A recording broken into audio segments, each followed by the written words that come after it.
I was looking at some news article not too long ago online, and it was the topic of the news article was about actually has no bearing on the video that I decided to make as a result of it whatsoever. But it just hold on, squeaky chair here. I keep meaning to do something about it, but so if you hear any squeaking sometimes when I'm talking, it's because of this chair. But in the comment section, and like I've said before, I'm always trying to ignore comments on news articles because I don't even know if half of those are even real or people from troll farms that I read about online that try to influence political decisions one way or the other.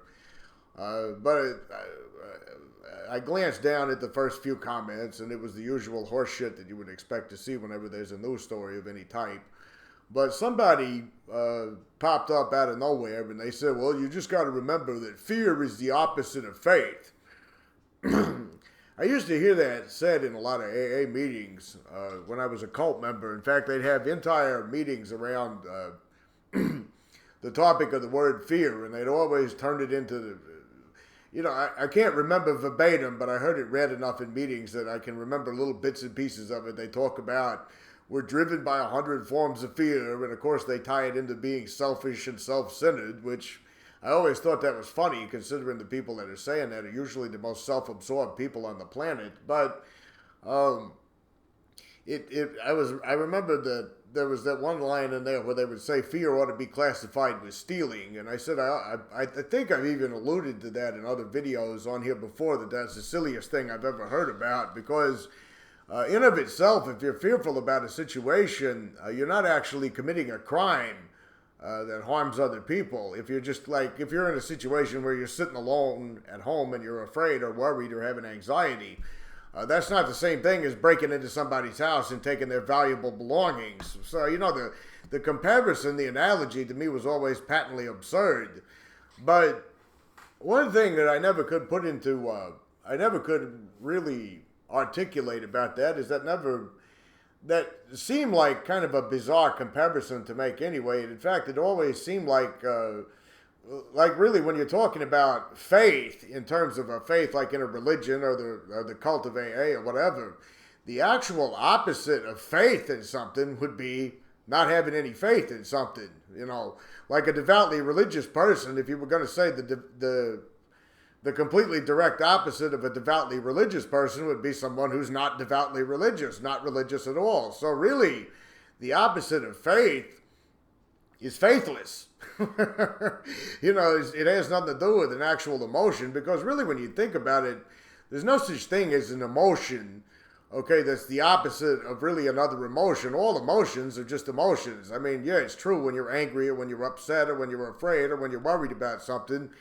The chemical responses, the stimuli that goes on within you is not very favorable, as opposed to when you're just feeling kind of cool and calm and relaxed somewhere. I mean, when you're afraid, you tense. When you're afraid, your adrenaline pumps. When you're afraid, all kinds of things happen physically within you. But ultimately, it's an emotion, an emotion that happens as a result of external things around us. I remember, interestingly enough, there was a time, I don't remember exactly what was going on. I remember I was in a beer joint. I remember I was young. I remember I didn't have to be home, so there was nobody waiting on me at home. So I think it would have been when I was in my maybe 22, 23 years old. I had my own apartment because there was this horrible hurricane-like thing going on outside, like a really bad storm.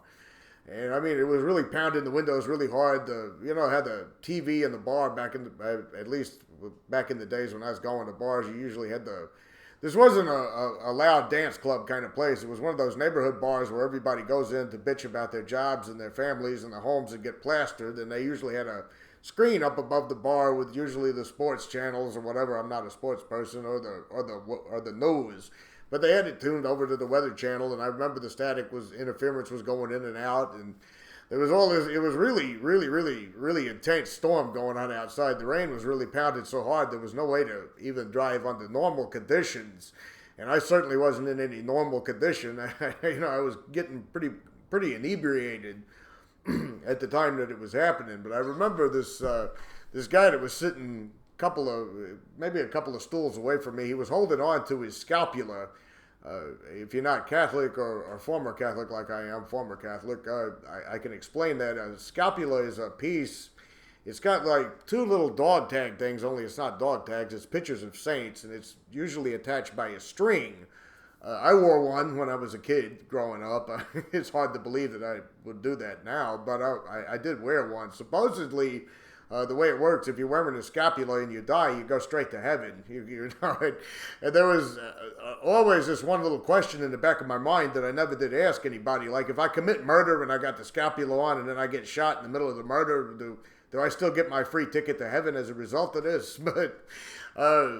But he was holding on to that thing for dear life, and he was saying, Hail Marys and Our Fathers, and he was praying away, and he was twisting on that thing. He was twisting on it hard enough that I thought he was going to break it, because most of the time they're made out of like ribbon string. But at one point there was this loud boom. I don't know what it was. I think it was like a dumpster outside hit the building or something like it. It was really loud. It was, make your ears ring. It was so loud. But he's like, scream bloody murder, and he was still holding on to that thing, and he was still in the middle of his Hail Marys or whatever it was. And I'm going to say that guy had plenty of faith. Otherwise, he wouldn't have been praying in the middle of that situation. But he still didn't want to die. He still didn't want to end up getting drowned in that storm if all that water had crashed in on us or whatever, or blown away.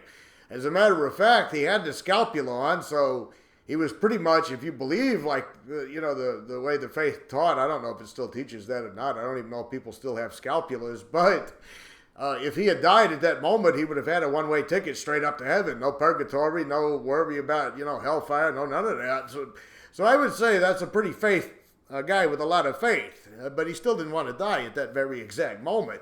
So to equate fear and faith in the same sentence is actually that'd be like saying something like laughter is the opposite of prayer or something like that. I mean, it has no connection or bearing whatsoever around the situation at hand. But fear is actually like what I said in another video about controlling the way you feel. I mean, if you're driving along on the interstate and a car comes over in front of you, they didn't put their blinker on, it doesn't look like they looked, it doesn't look like, and you're just seconds away from a collision. I mean, the first thing that happens is your heart is pounding really fast. You feel pulsation, you feel an adrenaline rush. You're like probably going to lay in on the horn and flip them the finger and all that other kind of stuff. You're not actually doing all those things because you don't have any faith. You're doing those things because in that moment, all the physical things inside of a person when they're afraid kicked over into overdrive and they kicked over into the high gears, so to speak. They shifted up from a low gear to a high gear because you thought you might be injured. You thought you might be in a wreck. You thought you might be killed. One of the reasons I think that mankind has evolved over the centuries is because he was afraid. Like a long time ago, if you saw a saber-toothed tiger on a mountain, you didn't walk up to it and say, I'm not afraid of you because I got a lot of faith. You probably ended up getting eaten that way. Fear, anger, all those things that AA criminalizes are just emotions. If you wake up one morning and your computer goes on the fritz and it won't turn on correctly, and then all of a sudden when you reboot it into a safe mode, phone ringing back there, but you reboot it into a safe mode and it freezes up and it locks up and you curse the computer in anger. That has nothing to do with a faith. It has nothing to do with spirituality. It has nothing to do with anything at all. It's an emotional reaction that happens. One of the ironic things, though, I found about AA is they were always criminalizing fear, and they were always criminalizing anger. They would talk about how anger, resentment is the number one offender, and fear ought to be classed with stealing, and all these other emotions that are unpleasant when you have them. I mean, I don't know of anybody who wakes up in the morning and says, I can't wait for something to happen to me to scare me half to death today. I can't wait to wake up in the morning and get hit by an anxiety attack. I can't wait to get angry today. I hope somebody pisses me off today so I can really feel the pulsating hatred of anger, flowing through me. I don't think that actually happens. I think these are emotions that happen that are not pleasant when we go through them, but it's no different than the emotions you feel when you're sitting down in your favorite chair in front of your favorite show on Netflix at the end of a long, hard-working day. It has absolutely nothing to do with sobriety or drinking or addictions or any of those things. It's just something AA uses to make you feel like you're doing a bad thing because you're afraid or worried about something. I mean, Tell me if you've ever had a day like this where you wake up in the morning and you're going to work and you start hearing a squeaking noise in your car and you say to yourself, I hope that goes away, because I really can't afford a lot of repairs right now and I hope I don't have a wreck out here on the interstate. By the time you get to work, the squeaking noise is way worse. Now if I'm lucky, I can make it home or make it to a shop. I hope I don't have to get it towed. You get to work, the car dies. Now the phone rings and somebody tells you, your landlord, your wife, your girlfriend, whoever, calls you on the phone and says, look, I got bad news. The hot water heater busted. Okay, the entire house is flooded with water.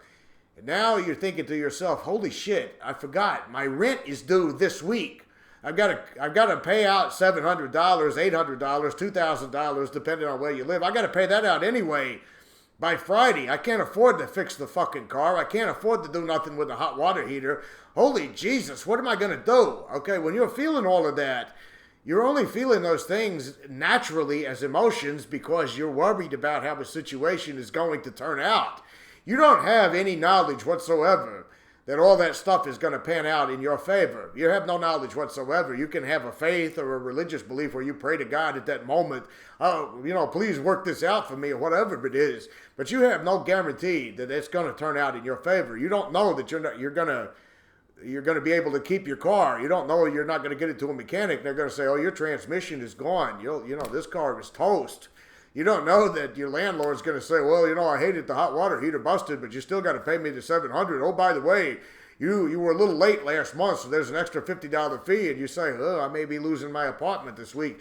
You don't know how those things are going to turn out. You don't know that they're going to turn out in your favor.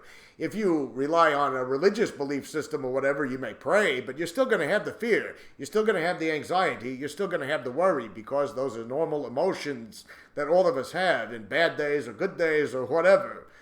I've talked before about my anxiety on here. I've talked before about worrying about things. And why do I worry about things? Because after a lifetime of having bad shit happening to me, especially when things are going really good for me, I worry. Especially when nothing terrible has happened, like this week. Nothing broke down, nothing went wrong, nothing went haywire. I got to knock on some wood somewhere so I don't jinx myself with that.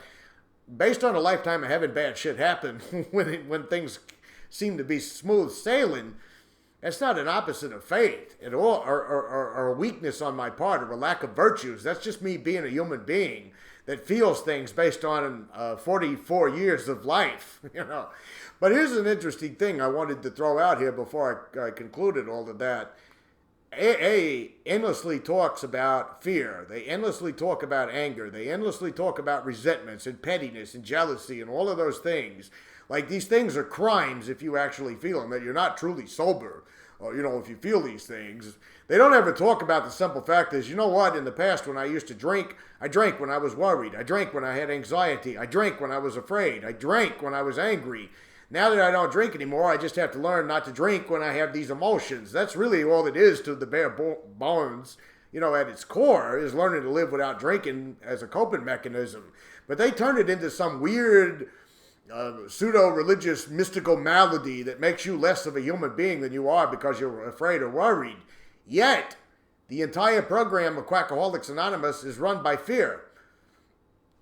Would you really go? How many times when you see people getting kind of tired of an AA meeting when they're like, well, I've kind of heard all this shit before. That we only talk about the same things in these meetings over and over again. We're just rehashing the same old shit. The shit's getting old.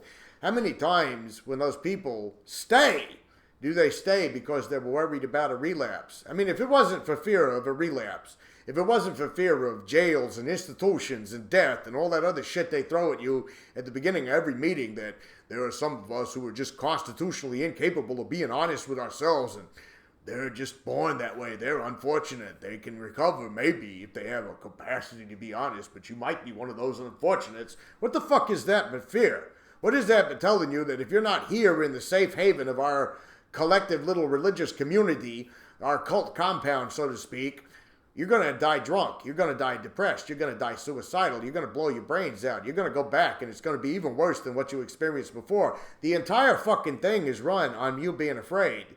The entire thing is run on you being afraid of your own self. You can't have confidence in yourself because you can't trust yourself. You can't trust your own thinking. You can't trust your own judgments. You can't even trust your own feelings because you're a sick alcoholic who's doomed to die an alcoholic death. unless you're doing the steps and working with sponsors and kissing our asses. By the way, have you ever noticed that an organization that talks terrible about fear and anger, when it comes to the old timers, these are some of the most angry people that you'll ever come across. The most petty, vindictive, mean-spirited, cruel and bullying assholes are the ones who have been around the thing for decades. And yet they'll tell you that having fear and having anger is a dangerous thing that'll get you drunk again.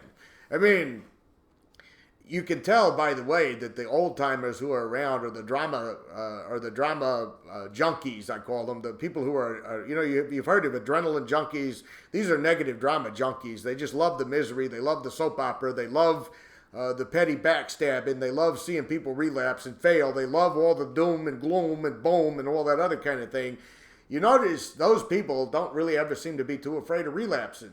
Those people seem to thrive in these kinds of unhealthy environments because it's the perfect place for them.